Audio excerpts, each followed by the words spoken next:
बहू, नाश्ता मेरा निकाल के लेकर आना। ठीक है मम्मी जी, नाश्ता दे देती हूँ। छोटे, कहाँ मर गई? मेरा टिफिन कौन देगा? डेली डेली तुमको एक ही बात समझाना पड़ेगा क्या? हाँ लीजिए ना।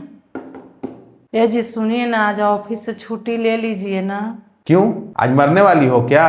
तुम्हें मैं कितनी बार समझाया हूँ, तुम मेरे ड्यूटी जाते समय अपने चुड़ैल वाला शक्ल लेकर मेरे सामने मत आया करो। आज मेरा जन्मदिन है तो थोड़ा साथ में मंदिर जाते हैं।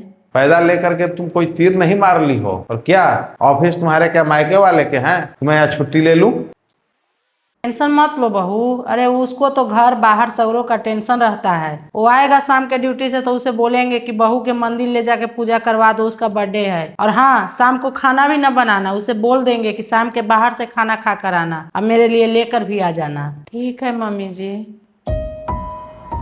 अरे जिंदा हो कि मर गई?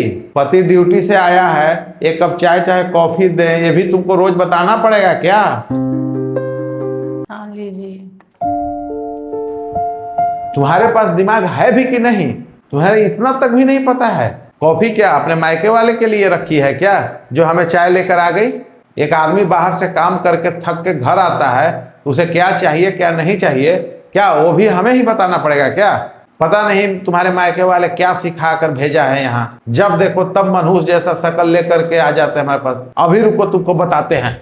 खबरदार तुम्हें, जो मेरी बहू पर हाथ तुम उठाया, यही संस्कार तुम्हें दिए हैं? शर्म करो। एक दूसरे घर से आई हुई लड़की पर तुम अत्याचार कर रहे हो। जो तूने अपने आप को मर्द कहता है ना, वो हमें शर्म आती है तुम्हें मर्द कहते हुए। जो तू बाहर जाके कमाता है ना, ये हम लोग पर कोई एहसान नहीं करता है, ये तो तुम्हारा काम ही है। तुम क्या बोल रही हो माँ? तुम देखे नहीं, इसे हर काम के लिए हमें बताना पड़ता है। इसने तो हमारा जिंदगी बर्बाद करके रख दी है। हाँ बेटा, जो सुबह टिफिन मांगा, ये दौड़ते हुए लड़की लेकर आई है टिफिन। इसका हाथ से ब्लड गिर रहा था किचन में, ये तुमको जानने भी दी कि इसका हाथ कटा हुआ है।